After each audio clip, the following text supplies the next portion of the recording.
I haven't told my story to many people except for my wife and a few other of my close friends.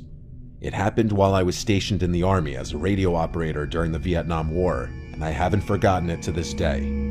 I was a young recruit, freshly drafted out of high school, and I didn't know much about the war.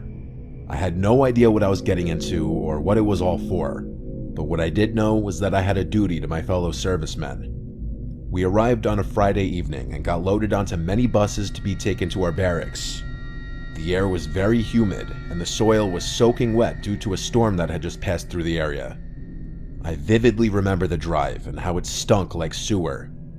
My first night was uneventful and quiet, but we all felt the tense atmosphere as our drill sergeants taunted us with stories during basic training. I remember the half moon right over my head, which kept peeking out from over the clouds, and all of us were just sitting around telling jokes. I was more of a technical guy and didn't have much aptitude for comedy, so I just listened in. My duty was to manage communications between my unit and all of our other guys so that everyone knew what was going on everywhere else.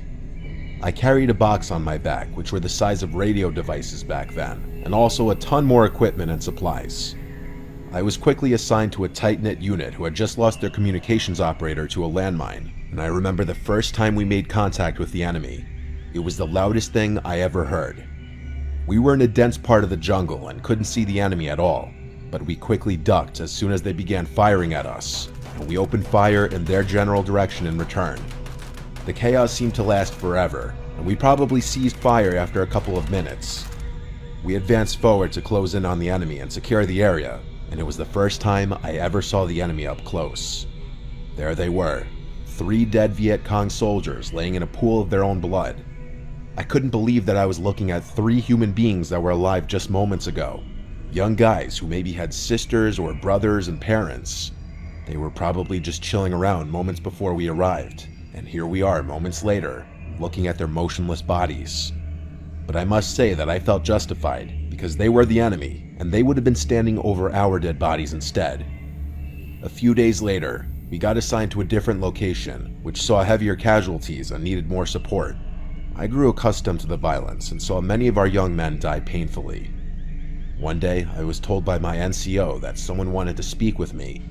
I was greeted by an older man in his late 50s who looked totally out of place. His demeanor was calculated and predictive, and even my commanding officer seemed to have turned into a yes man in front of him. He introduced himself as Frederick Douglass, an intelligence officer stationed nearby, and that I was going to be assigned to him as an RTO for his unit. I liked my unit and wanted to stay with them, but orders are orders, and I had no choice, so I got on the Huey and went with him. We landed in a heavily wooded area next to a few Viet Cong huts. It was heavily built up by the enemy, and I could definitely imagine the fight that must have taken place here. There were some guys who had gas masks on and others standing nearby, but they didn't seem to notice me or even care that I was there. It was a very strange atmosphere that didn't feel quite right. These guys didn't act like normal soldiers and definitely didn't have the look of fear in their eyes as most of us did. I even tried to talk with some of them, but all I got was a strange, emotionless glare like they were infected with something. Whatever it was, they all had it, and it made me feel very uneasy. Officer Douglas and I entered one of the smaller huts, and I was told to stay put until someone would come and get me. I should have just stayed there and waited, but I was too curious and apprehensive to relax. So I just made my way out towards the main tent and took a peek inside. What I saw made my stomach drop like it never had before. On a makeshift table lay 6 murky containers. Each one of them had a severed head of a guerrilla fighter inside, with several tubes and wires protruded from them. A green liquid seemed to be reacting with the heads, as their mouths and eyes were quivering like they were half alive.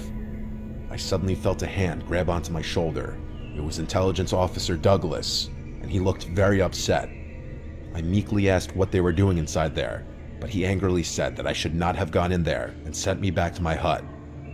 We must have been attacked or something, because I woke up a day later in triage with several broken ribs and a fractured collarbone, with no memory of anything that happened right after that. I never saw Officer Frederick Douglass or those soldiers ever again during my time, if that was even his real name. And I often wonder what those guys were doing back there. Maybe they were trying to gather intelligence from dead enemy soldiers or something. Either way, it was a strange experience that I'll never forget.